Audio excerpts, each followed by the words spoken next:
All right, so I'll start letting folks in.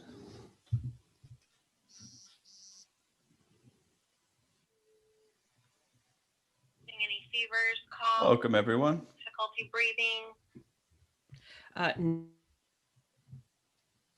That didn't sound good. Hope That that's did not sound good, though. hope it's not what I thought it was. Yeah, Jeez.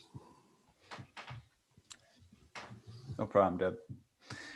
Okay, great. Well, welcome, everyone. We're live on YouTube and Facebook with the Business Podcast Mastermind. I'll give a quick introduction, and Rob's on his way in. He had a little bit of a computer problem, so he's going to join in a second.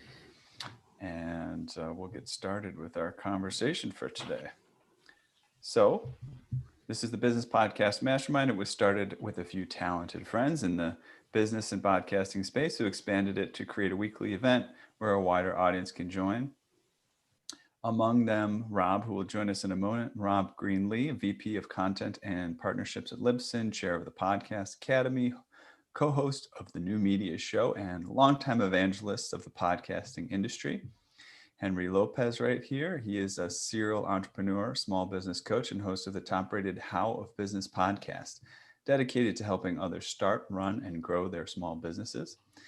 Vinay Koshi, who you see here, he's the host of the Predictable B2B podcast, founder of Sproutworth. He helps others achieve predictable business growth and influence through content marketing. And finally, your final co-host, I'm Ethan Janney. I'm a business and executive coach and co-host of the Run With It podcast, which invites 7+ figure entrepreneurs to share business ideas and the action steps to launch them. So on last week's session, we had a very interesting guest that came from the space of David Barnett. He comes from the space of buying and selling businesses. So he has a podcast that started from a YouTube channel and grew to encompass other platforms where he promotes what he does, but it's all focused around buying and selling businesses and giving people the information they need to get started or continue doing that effectively. Henry was the person who brought him on, and we appreciate him bringing such a great guest. One of the highlights that I think is useful to focus on today, and we could also just kind of see where things run. One of the things that he mentioned about his process, David said that, he promotes on various social media platforms, yes, but that he has a very sort of a clear concept of why and how people get to know about him and what's the sort of sequence or the funnel that they follow to get to where he would like them to lead them. So one of the things he mentioned was that he doesn't necessarily expect someone who finds him, say, I don't even know if he mentioned doing Facebook, but let's just say he uses Facebook. Let's say somebody found him on Facebook. It's not that they find him on Facebook and then they go straight to listening to the podcast or something like that. It's all funneling them over to YouTube, which then might funnel them to the podcast, which then might get them on his email list, and then develop a relationship, and then they might get involved with him transactionally in some way. So I think that's an interesting topic for us to talk about. I think we're all at various stages of developing our sort of funnel for our listeners and also potential clients, depending on the model we might use to monetize our podcast. And just discussing how we can have greater awareness around that, maybe picking the appropriate channels, that are towards the bottom of the funnel versus the top of the funnel, and so on and so forth. Henry, you noticed that you also mentioned to me that you might have a few just kind of points you want to call out from our interview last week with David. Anything you want to just call out up front here? And they're more tactical. Sure. They're more tactical in a couple of things that have always kind of stuck with me. One, I was just looking at his website. His website, again, is David. It goes over to David to Invest Local Book, but it's David C. Barnett, davidcbarnett.com. If you take a look at that website, it's not what I would call the fanciest looking of websites. Mine kind of tends to fall into that category as well, right? It's not what you would call a website of the 2020s, but it works, right? He's highly successful. This is what he does full time. And so that combined with that just came to mind as I was looking at his website, but his point, and if you watch his videos, these are not super edited, highly polished productions. They're just full of valuable content to the audience that he's trying to connect with. And to me, that's a particular takeaway because I tend to get hung up hiding behind it's got to be perfect before I release something. And so then I'm in that category of I don't release anything because it's not perfect. My level of perfect, right? So to me, that's always such a huge takeaway when I work with David is that it's about the content. Yeah, that was something he also mentioned in terms of his YouTube viewership, listenership, whatever you want to call it. Mm-hmm. Of course, there are people, because YouTube is a visual medium, that are creating visually interesting videos. But the thing that he called out was that it's not. He doesn't make any effort. He actually doesn't put very much time and energy into production value at all. Mm-hmm. And to that point, he even sees that people will come to the YouTube channel, watch a pretty good video, but only for a little bit, and then jump off. And then he'll say, you know, what's going on? And then he'll see, you know, double, triple the numbers of listenership on that podcast, the related podcast episode, right? So it's like people are coming to YouTube, they're finding it, but they realize, oh, this doesn't have much visually interesting. Of course, I'd love to listen to this as a podcast, and then that's what they're doing. Right, that's a good point as well. But I think also what it goes to show you is, and this is he isn't the only one I've learned this from, is that this applies, for example, as I advise clients on creating content for whatever social media platform. That's always the challenge, right? When you help somebody get going with social media, the wall that they hit is the content monster wall. I've got some content and then I quickly exhaust it. Now I got to create more content to post next week on social media. And when it comes to video, people get hung up. You know, a lot of people, you know, I don't like the sound of my voice. I don't like how I look. I don't want a crummy video. And the truth is that people, certainly at our level, I think, respond to, and we're not making commercials for Ford cars. People respond to that. What's the word that Rob always uses? That, you know, that it's genuine, that we're not trying to be slick and polished. And I think people connect with him. Yeah, right. That personal connection. People connect with him on those videos in part for that reason, right? They're so worried about getting taken online or this guy knows what he's talking about. But here's somebody having a genuine conversation. He's believable.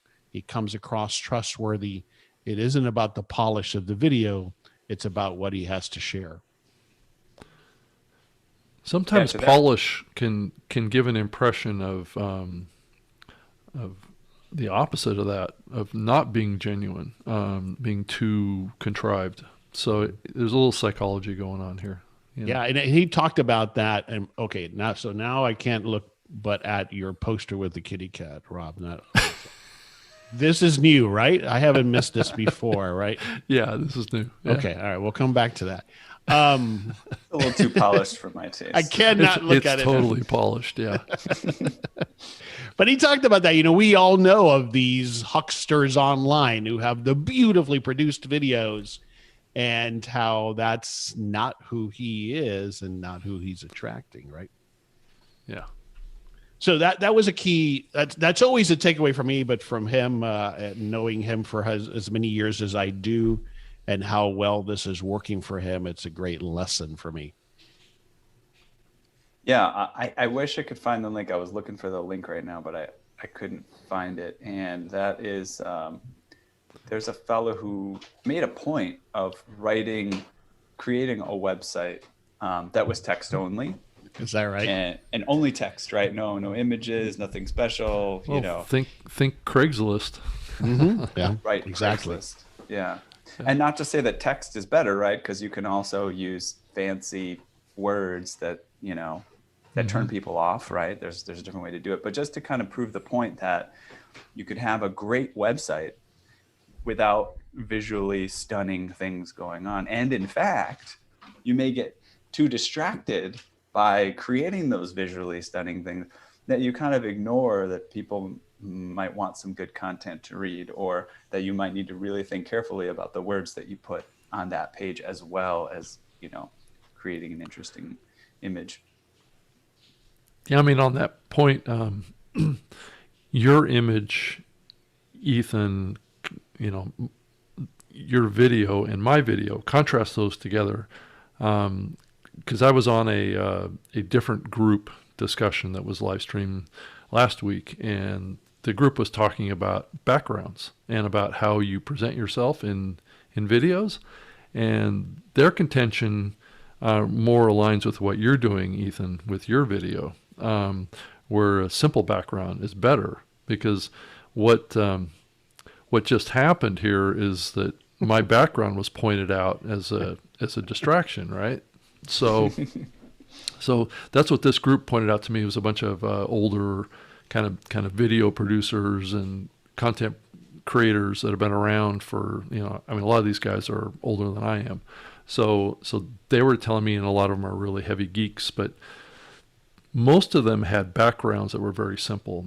They had like maybe a color light that was shining behind them to create like a feel to the background, but it didn't have complexity in it. And it was also being done for technical reasons too. But I thought it was an interesting point that they were bringing out. If I contrast my background, which is interesting maybe to look at, but maybe is distracting from me, right? And I'm the real reason that they're there. And if you look at Ethan's image on this call, he's the focal point, right? White background. He's framed very well in the image. I'm further away from the camera just because the depth of my desk, but I could zoom in a little bit more, it'd get a little closer, get a little tighter, and it becomes a little bit more of an intimate experience. Now, granted, this is a show about podcasting, but which typically is audio, but it's an interesting thing that I kind of took away from that was I'm going to play around with different experiences in my video going forward. I'm not sure exactly what I'm going to do yet, but get in closer, have just color background. You can see I have a colored light behind me, but just playing around with that stuff. But maybe removing the distractions might be a smart thing to do if you're doing video to support your podcasting efforts. But I think it's a personal choice too. So was the poster to prove the point, or? Not so much. Just that poster was up there when I did this group YouTube conversation, and it got pointed out to me, and I asked the question too because I saw the contrast of everybody else's video image and what they were doing, and most of them had very professional studios that they were doing these from, and I could see what they were doing, and it was like, that actually looks really appealing, like what's happening here and the contrast that we're seeing. Everybody's in major media is really focused on, their background looking perfect, and with the plants and the kitchen backgrounds and stuff. I mean, all the big cable news channels and stuff. Yeah. Because when it first started, everybody was like, it was so rough, it was really funny. But now it feels like, maybe having a complex background is distracting from you as a personal brand trying to get your message out. I don't know. Yeah, exactly. I don't know. What do you guys think about that? One thing that I was going to say is, it's very useful to be aware of all of this, and it is it can get complicated, and you could spend too much time thinking about it too. Right. But it goes, like, all of these things can go in multiple directions. But I think there's, you can need to improve your appearance, or you can need to not worry about it, right? Right. But I think that one principle that I take away is, don't assume that you have to do something. Right. Like, ask yourself why you're doing it, and then say, okay, if I'm doing this for this reason, then maybe I could do something else instead. Yeah. And it may not have to, in that you could save yourself a lot of time and energy if you ask yourself why you're doing a particular thing. And sometimes we do just do things because other people are doing them, and that can be a step in the process, because you just want to say, well, what is I just want to try this for a while to see, was there some advantage to this? Why are they doing that? But there's a lot that kind of applies to that. that conversation about websites, right, is simple and to the point and better than a website that's complicated, has lots of things going on, lots of eye distractions. That's also corollary to this discussion too, is how do we keep people focused on what we're doing without enabling them to get distracted with other links and other things and advertisements and things like that. I don't know. It's an interesting discussion as we all get sucked into more and more messages being thrown at us. The message of simplicity and clarity and things like that may have importance. Mark, do you do video? Do you release on YouTube or anything, or is it all just audio?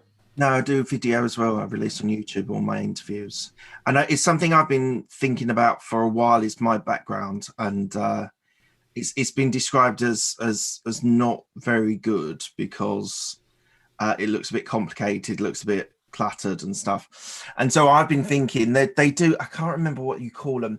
You know, the things that you pull down, which has green screen, a green screen sort of thing. And I've been thinking for a long time just to have one sort of, because I'm in my converted loft and I've got a door behind me, and that looks okay. That white bit looks okay, but this bit looks a little bit messy. So I was thinking of getting like a thing that you pull down, a green screen, just even with my podcast logo or something simple like that on just a white screen with the podcast logo. I haven't actually researched to see how much. I think they're not very expensive, but I was thinking about doing that because every time I see myself, I kind of think to myself, oh, I should do something about that. And it's yeah. Although it's almost become a little bit authentic for me because now I've been doing it for so many episodes.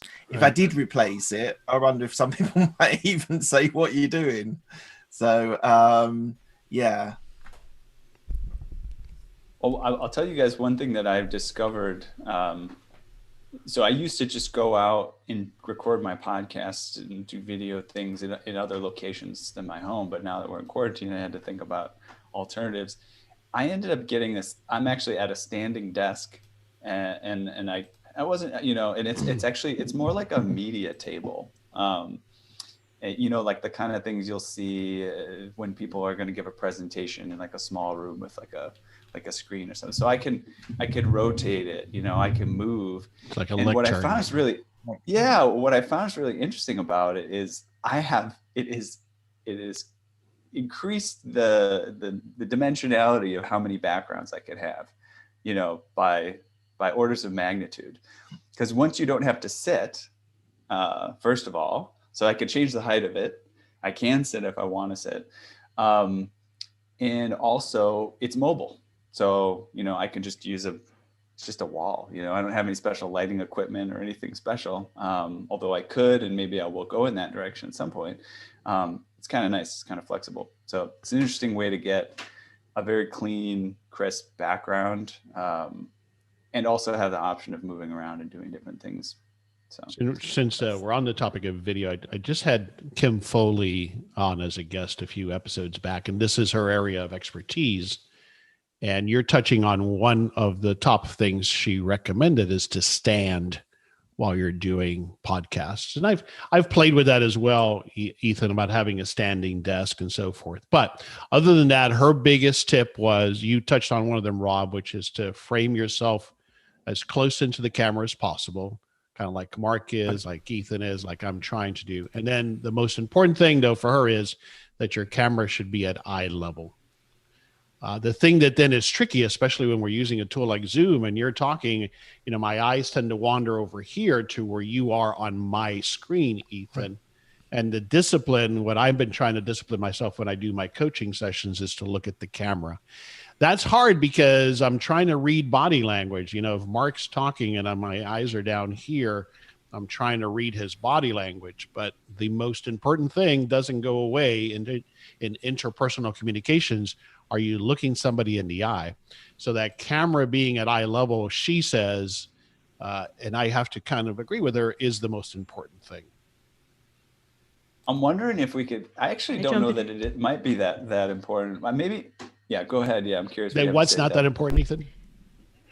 To try to make the eye contact. I mean, because it's so awkward and it's so, the one solution that I liked that it seems Rob is trying out is having like a sort of a teleprompter type of thing where you don't have to pretend, right? You can actually look at them and you're looking at the camera. Right. And then that way it's not a compromise of those two things. That's but right. I tend to, if I'm in video meetings, I just look at wherever my focus is. I'm more of an auditory person though. I can close my eyes and people will be like, you're not paying attention to me. And I'm like, no, I'm okay. But so you just said it there. saying. What you have to realize that most people do respond to that, even if you might not. Right. Yeah. Right. That's a good point. I might be making a mistake there. I want to hear what Deb had to say. What point were you going to make, Deb? I mean, I have a lot of opinions, and thank you around this. Your question about where the eyes are. So yes, it should be in the top third. I've been to some seminars about that. Lighting for me is important. I do a lot of video in addition to the podcasting. But if I was like so close, you couldn't see the rest of me. And part of my brand is the hand motion, making a point with somebody and all of that. So that's all part of the package. So it may make sense, be up and close, but you don't get the whole message, the whole brand. And I'd love to weigh in on that green screen. I have been playing around with, should I get something at the same time? I've gotten so many compliments on the painting. It matches what I wear when it comes to my personal brand. Yeah, so I think it looks good. I think at the end of the day, you have to make sense what it works for you. Lighting helps, looking into the camera, having a good camera, and just being yourself and focused on the people. Because at the end of the day, they're just going to focus on what they see here and the message that's coming through. All this other stuff becomes kind of invisible after a while. I agree. Yeah. And I like the cat good. poster, by the way. That's echoing. But it goes back to what, sorry, Ethan, it goes back to what you were saying, Ethan, that you got to do kind of what works for you, right? I'm forgetting the words you used, but that's Rob's personality. So I think that's good that I know him. And like Deb says, once we get into the conversation, that's all going to blur into the background anyway, isn't it? Yeah. I don't see your pictures on your bookcase anymore. I'm looking at Henry. Oh, because I've been playing with, always like all of us, I've been playing with the Zoom on the camera. I uploaded, I got a new computer, and so it messed with the Zoom. They're there, but it's not as visible. And so, yeah, always playing with it. And when I do like videos for my courses, I use a green screen. So I can see that. I can see that to put that finish. But when it comes to bootstrapping my business, I haven't had time to put pretty banners and little things that come across here. I know I could pay somebody to do that, but it's this right now. Agreed. And of course, for my coaching sessions, it's, after that initial call, I'm sure they're looking to see what they can see. I think we all do that. Yeah. But I think to your point, Mark, now I get comfortable seeing you there, right? So it's an interesting thing, isn't it? And as long as you're comfortable in your surroundings, you'll be better as a podcaster. Agreed. Like if you're happy in your, because I did this is many moons ago, an ergonomic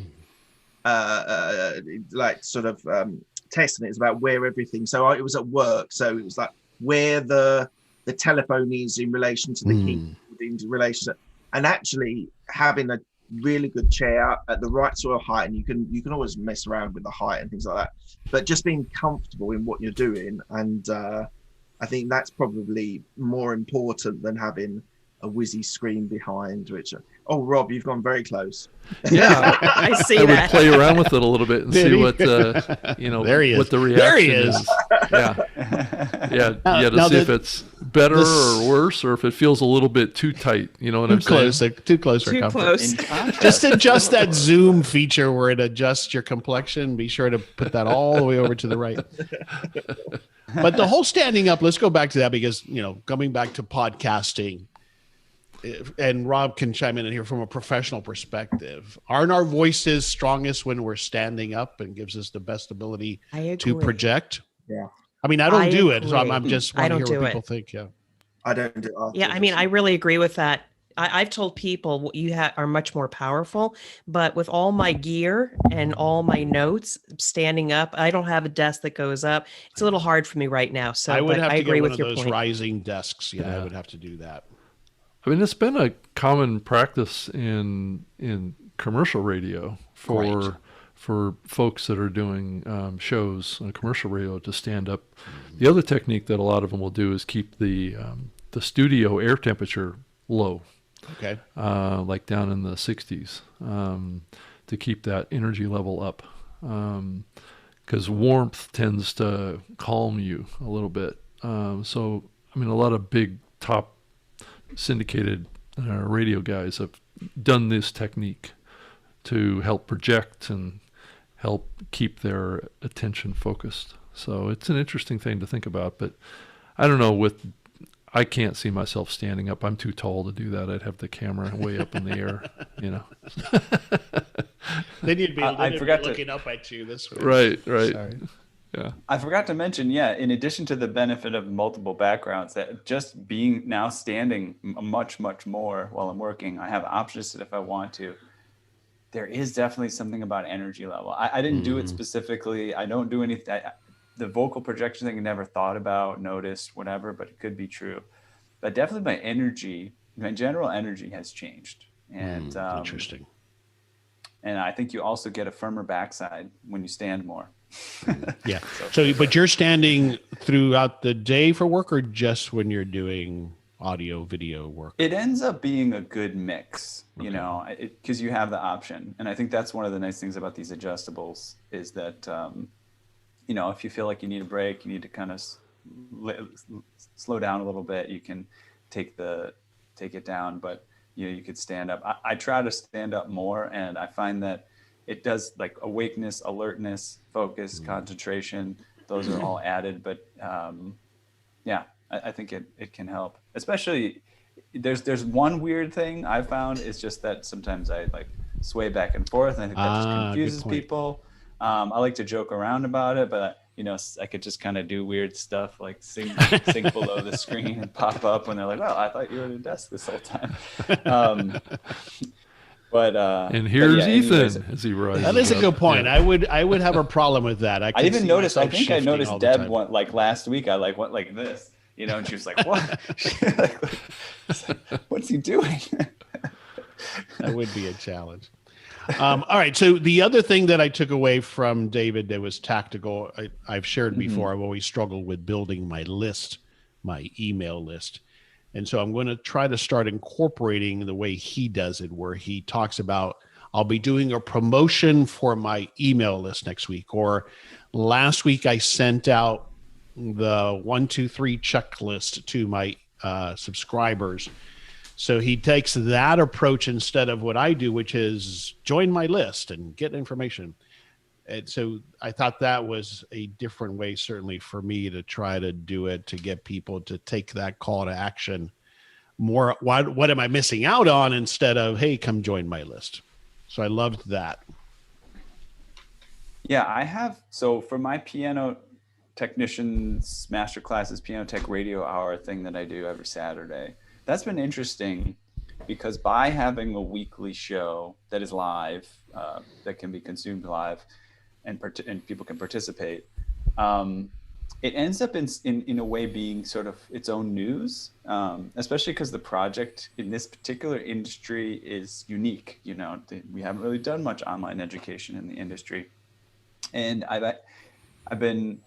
You can't always take a principle from one place and put it into another, but I have been thinking about that with application to the Run With It podcast, because we don't do very much at all with our email list. Unfortunately, it's kind of hard for us to get a rhythm and get messages that go out aside from that say, here's what happened, you know, check out the next episode. Right. But I think it's an interesting thing to consider as you produce each episode.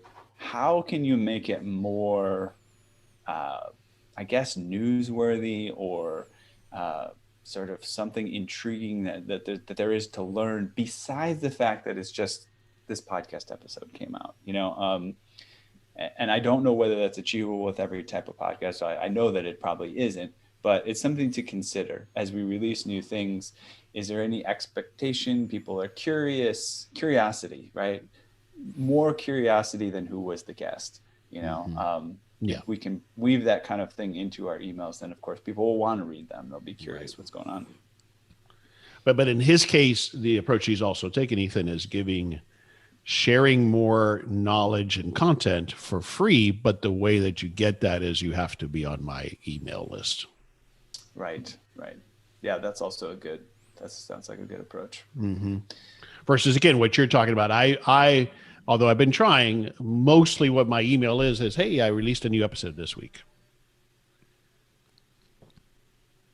Yeah, I think So- the email content, just like doing a podcast or doing a LinkedIn or Facebook post, you need to add value.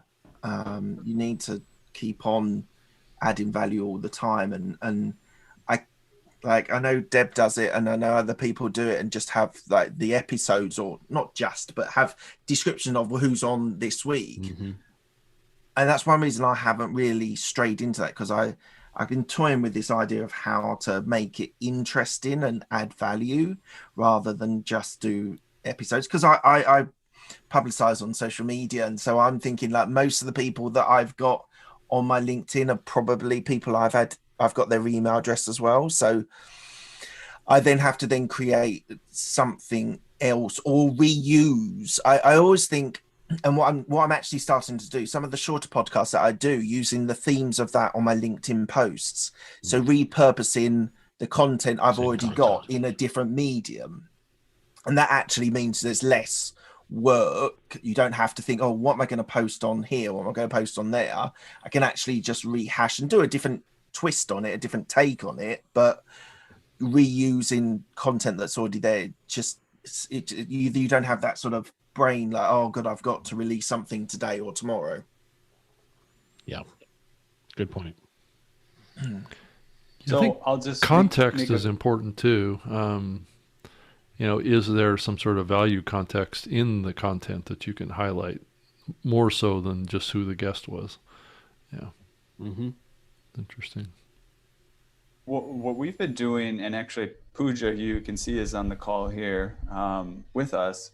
She also attends these radio hour episodes we do every Saturday, and we've come up with a pretty interesting approach where after each recording that we do, she searches for just an interesting tidbit, but something to just home in on from that particular session.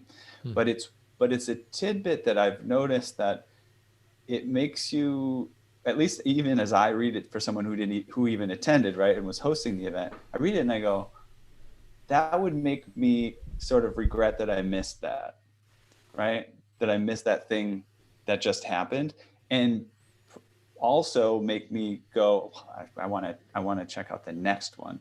So it's interesting that there's that possibility.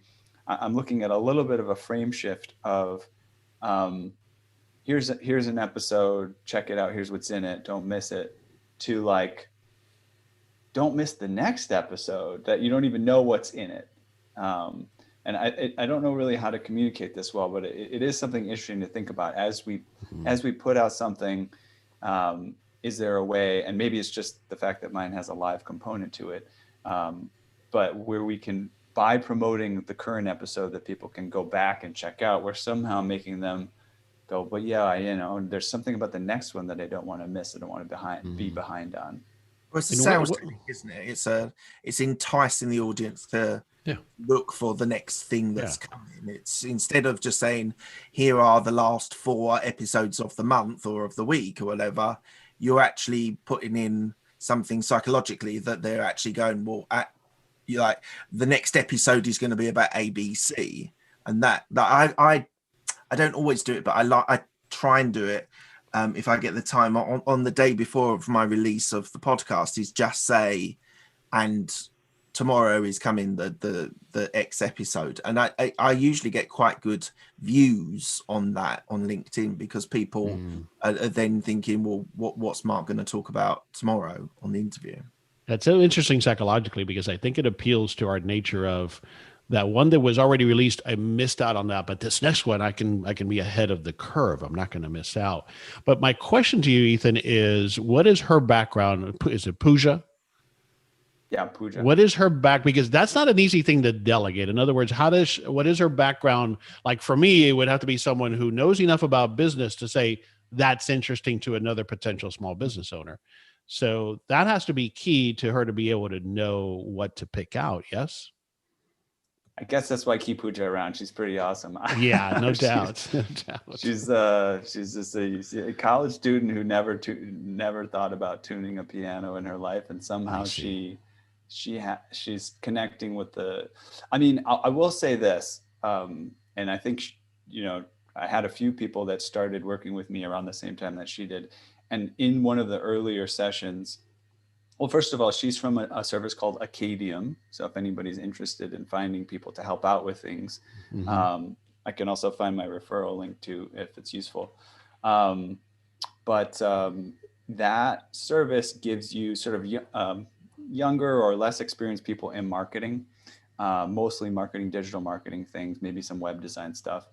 And it's really inexpensive to have them be working on a project. But you get, but some of them can be very passionate about learning and progressing and making progress. So point being, one of the things I highlighted earlier on, especially because these people were interested in marketing, is that a very, very important thing in marketing is understanding the way your avatar thinks. And, and some people aren't familiar with avatar. So what is an avatar? What is our client avatar? How do they think?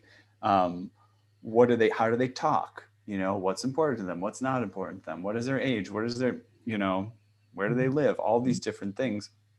To pay very close attention to this, not just for this project, but to always pay attention to this when you're thinking about marketing for any business, that you will do orders of magnitude better, the better you can get into the head of the person who's on the other end of things.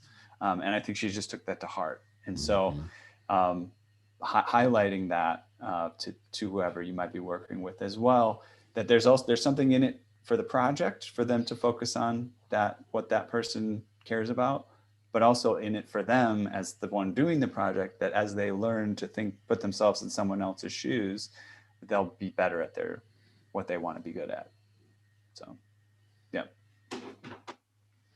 I think it also involves doing a little bit of research on your audience too, whether it be directly or surveys or something like that, to get an idea of, who they are. Actually, I mean, you can target based on who you want to reach, right? But somehow that at some point needs to be matched up with who actually is listening, and how what you're doing is creating the outcome that you want. So, I mean, a lot of podcasters will do that for advertising reasons. Well, they'll do like a Survey Monkey outreach to their audience and have them fill out, maybe it's 5 questions or whatever, age, are they student, professional, are they male, female? And it starts painting that picture of who that listener is, and then comparing it to who you're trying to target in your marketing strategy, and see if it's working. There always needs to be a comparison in that strategy too. I'd love to react to that. I think that's a really good piece of advice. When I come across my listeners, Henry, a couple of you guys, you have given me positive feedback, and the rest of them are just lurkers or just looking around and you don't know what they think. My guests, I get it. I send them a survey. I know what they think about the episode, but extending an offer, Survey Monkey, a Google form on social media to my listeners, proactively asking them for feedback, that might be a way to get that outreach and build some more engagement. So I like that. It's huge. I get it. The most accessible way, or the easiest way I get it, is because my offering, Deb, is a free consultation. Then I do lots of free consultations that don't lead to anything else. But what I get out of it is the first questions I ask them is, how did you find me? How did you hear me? What do you think about? So I'll ask those kind of questions. And that's been invaluable to me, just in feeding back to, what is my listener responding to? What are they listening? Who are they? Yeah, I think I'm going to actually ratchet that up just a little bit. It might create a little noise, which I have to be careful of. Correct. My time is really valuable, and I Right. got to be careful too. Thank you. Yeah. On the survey, I've done that, and I've had a hard time getting traction with that. It all goes back to the thing that I'm probably most challenged about, which is getting people to take action on whatever the call is. Go fill out the survey, or schedule a free call, or join my email list. That's my biggest challenge. So I've had hard time getting people to complete that survey. Yeah, somehow you have to figure out a way to offer an incentive. I think so. Yeah. Yeah, and that's been proven. And you know, I've done the Nielsen radio surveys and that kind of stuff before, and they always, you know, send you like a $5 bill or something like that for you to fill out the logbook for a week on your radio listening or whatever, and then they'll send you another $5 after you've turned in the survey. I mean, it's not easy to do those things, but you know, it just tells you that if you want to get a good sample size, you kind of have to treat it, you know, as a realistic, and maybe some, you know, it's going to cost you some to get it done. You're just reminding me, so we did an online convention, and I wanted to get feedback. And one thing that I offered that worked pretty well was a $100 Amazon gift certificate. It was raffled, right? Mm-hmm. So go fill out this form. You could actually fill it out multiple times because we had several different lectures. So up to 10 times, you know, and then you'll get an entry for each of those in this raffle. So I hadn't thought about this before, but, you know, we could do that for a podcast, and we could say every month, you know, we pick from the people who gave reviews, and we do a $100 Amazon gift card. Mm-hmm. So make sure you review, and you could review all 4, you know, episodes and get 4 entries if you want, or you can just get 1 entry for this episode, whatever. And that could be an interesting way to connect with the listeners, get that feedback, and have some fun. People like raffles too. Or use it to get emails if your goal is to increase your email marketing. So that too. And more lead magnets. I just did my first lead magnet, so I'm working on that. Marketing is tough when you're doing it yourself and figuring out what works for you. Yeah. Okay.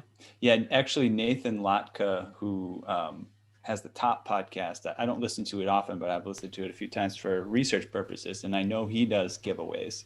You know, okay, so we're going to give away another $100, and apparently, you know, he's pretty known as a pretty shrewd business guy, so it probably works to do that kind of thing. I feel like I interrupted someone, but everybody's quiet. I'm not sure. In terms of the authenticity thing, just to bring up a few more points about it, I wanted to share with you all something from a book. I believe, has anybody read this book, Give and Take by Adam Grant? I believe it's from this book, although this anecdote doesn't fit directly with the theme. The theme of the book is, you know, how do givers succeed in the workplace and all sorts of domains in life versus takers, and, you know, how do you be a giver or a taker effectively? You know, spoiler alert, the givers are the ones that win, but there's a special strategy, you know, to be a successful giver, because also givers can be the ones that lose. Basically, that's part of how the book pans out. But very interesting anecdote of a study that was done where they had people give a lecture, I think, and one of the first people gave like a good lecture. You know, they knew what they were talking about, and the other gave a pretty bad lecture. Like, they just fumbled and stumbled. They didn't really do a good job. But in both lectures, they had them sort of appear to mistakenly spill their tea within the time frame of the lecture, and, you know, kind of made them look, oh, I'm a bit of a dunce, whatever.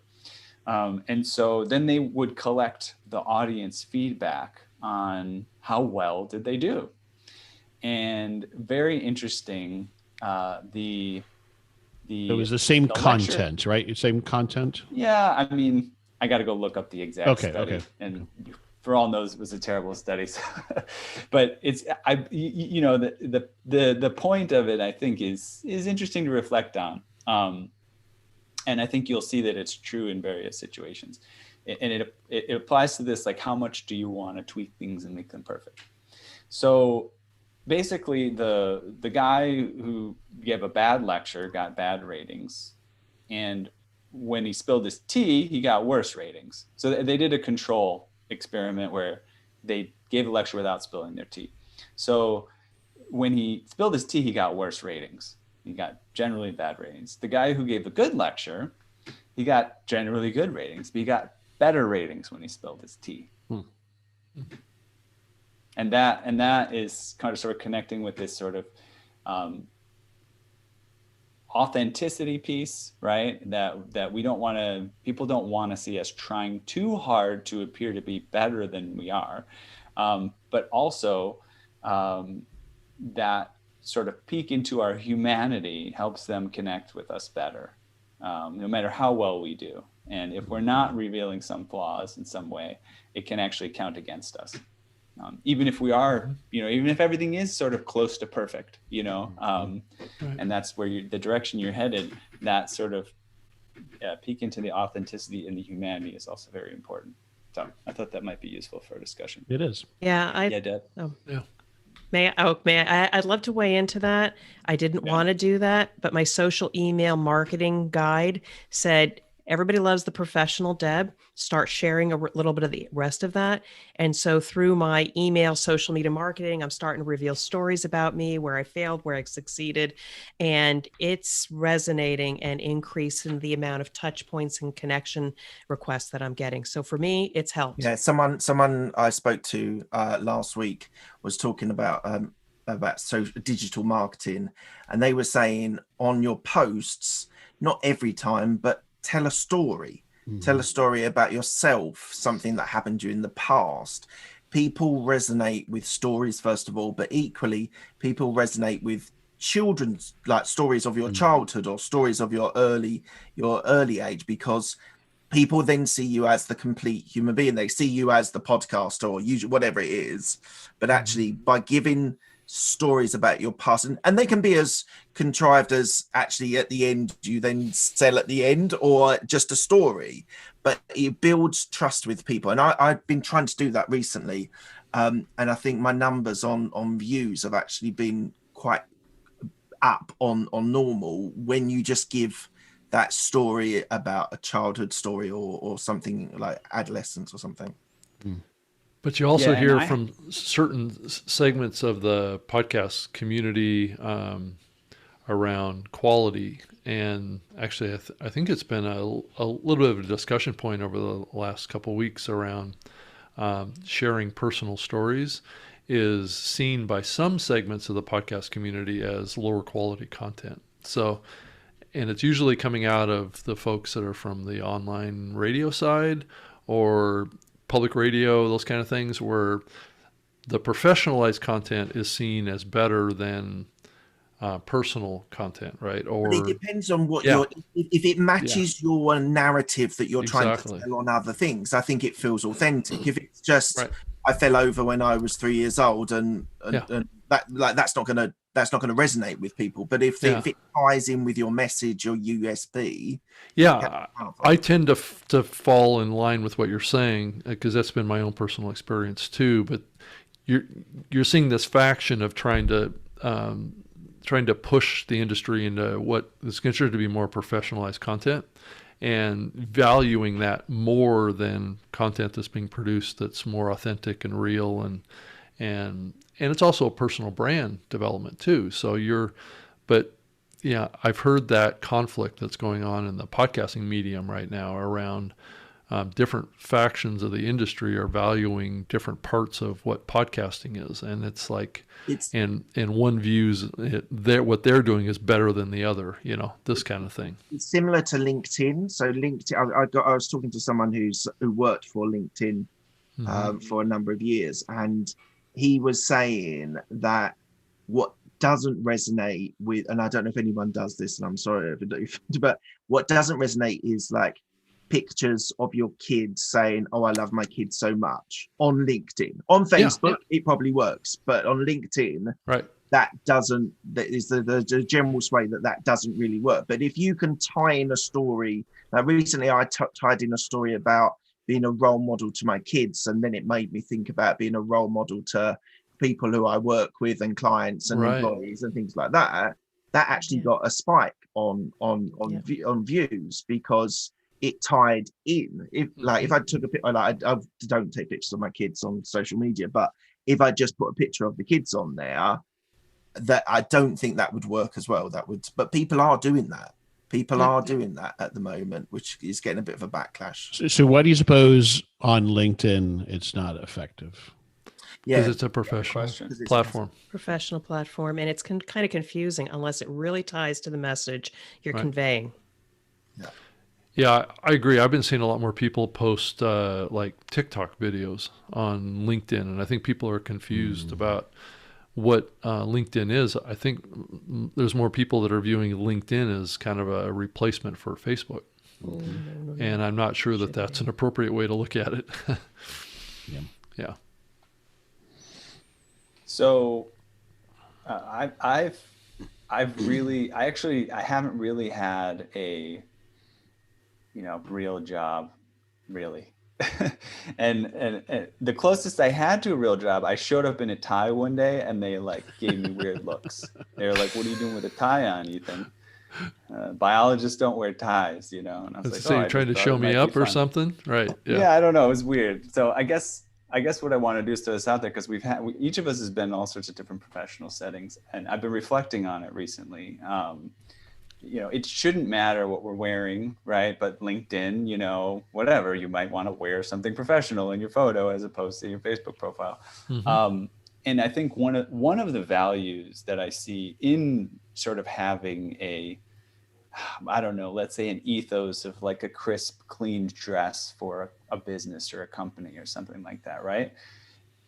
I've especially noticed this during quarantine, right? It's when I don't have to get up and,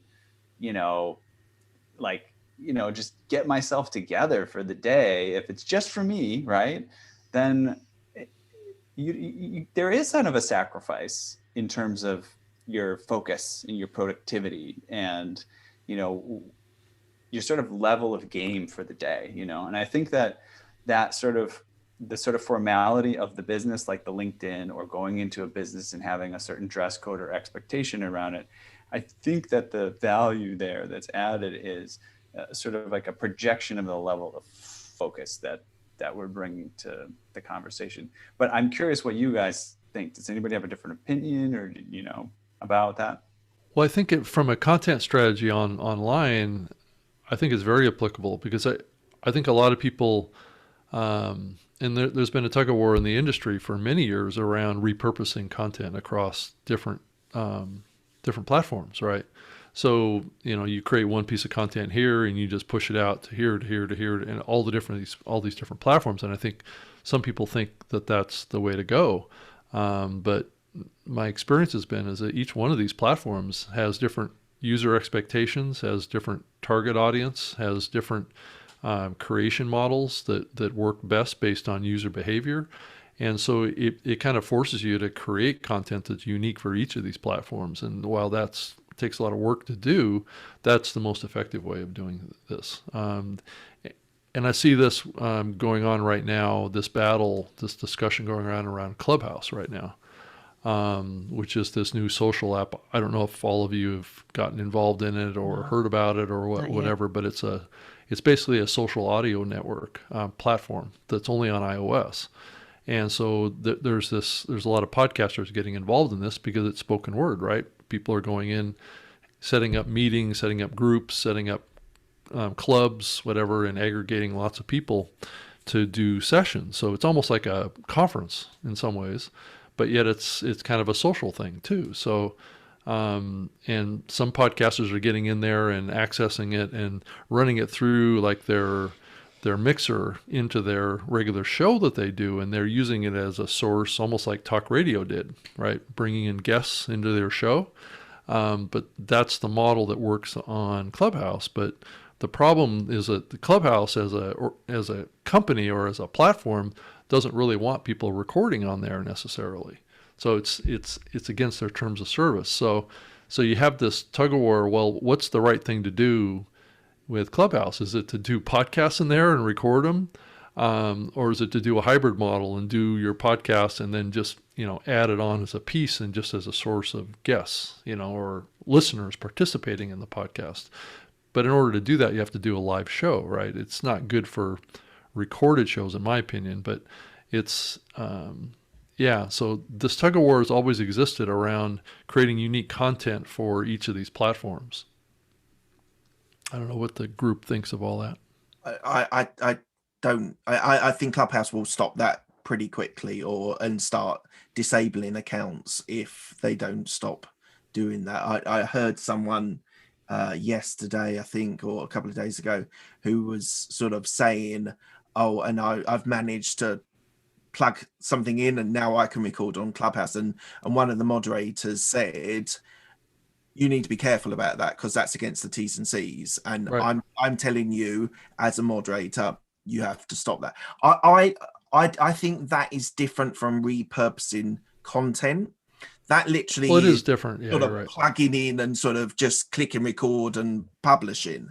Right. Repurposing content, you have to pay attention enough to what platform you're on, Right. to how you put the slant of that content. If it's on LinkedIn, it might be a 3-minute excerpt from my podcast, but on Instagram, it's a picture of both of us with some content about that. And then Facebook might be only a minute's worth of content and some social aspect to it. So I think you need to pay attention to what platform you're on, because they all require different things.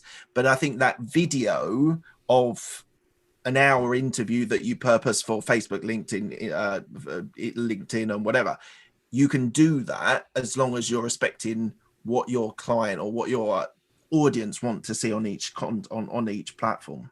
Mm-hmm. Yeah. So for me, I'm now releasing micro content on LinkedIn, Instagram, and I'm going to do Facebook as well, just to have 2-minute, depending on what platform, of interesting bits of my interview that I've had that week, and that will be pushed out as well. I must admit, I'm not getting a great traction on it. Numbers of views and things are not fantastic. They're not great. And I'm a little bit surprised about that. I would have thought the people that might be, it's a teaser, basically. It's saying like, this is, and if you go to here, you'll get the feature length. It's not having a great traction at the moment, which I'm surprised about, but I'm going to keep going. Like, if it doesn't work, maybe I'm doing something wrong and maybe I need to tweak it or change it or remove it. I'm not sure. I mean, you have to do what works for you. I was posting the same content, Instagram, Facebook, LinkedIn, and LinkedIn's my home, and very little reaction on the other platforms. It may be my people aren't there, or I haven't built trust on those other platforms, but I've tested it and I always stopped because I need to save time. Well, also there's a little bit different distribution algorithm going on LinkedIn as compared to those other platforms. LinkedIn, I don't believe, has limitations on the distribution based on whether it's a promoted post or not. I see long-term activity around content that I create on LinkedIn. I don't see that on Facebook as much.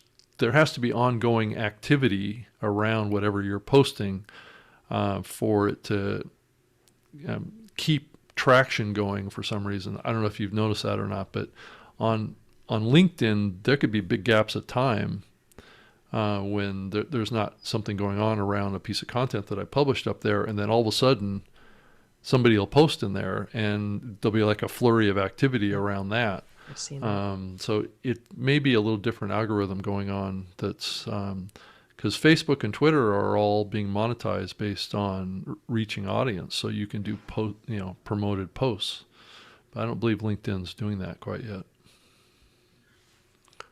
Hey, Ethan, do we have anybody scheduled next? Mark Asquith will be on next week's episode. From Captivate, right. Yeah, and he's going to talk about building influence and whatever else he can talk about, give us some expertise in. But I'm also seeing that I'll keep my eye out, because Mark, you're posting on LinkedIn, and that's working pretty well. But we should probably get someone in here that has maybe some expertise in LinkedIn.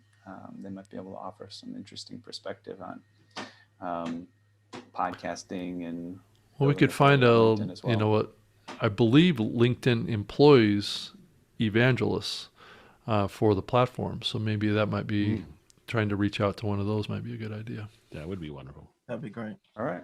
Well, we'll get to work on that. Yeah. All right. Sounds good. Any last thoughts, questions, comments before we sign off here? For me, the big takeaway from this session has been Rob's poster. You got to bring your cat actually in now. Actually, your cat. Or is that that just cat a cat that's photoshopped in? That cat passed away like 3 or 4 years Oh. ago. So I had Cy for 23 Oh my years. goodness. Oh. So yeah. Whoa. Yep. That's a long living cat too. Mm-hmm. Yep. And feedback, All right. Rob. I think it looks better, a little bit more zoomed in. Does it? Okay. Awesome. Yeah, and it's got everything in there too, pretty Yeah. much. But it's There's so much going on in that poster. That's I know it's Cannot- true. Is that Cannot stop. is that microphone intentionally placed so that the cat could be speaking into it? I or just is it- noticed Of that. course, yeah, that's yeah. so It's many patched into layers.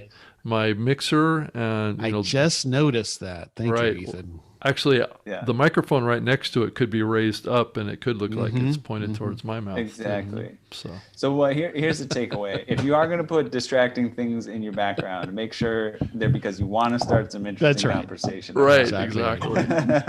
That's the The takeaway. conversation starter, right? Yeah.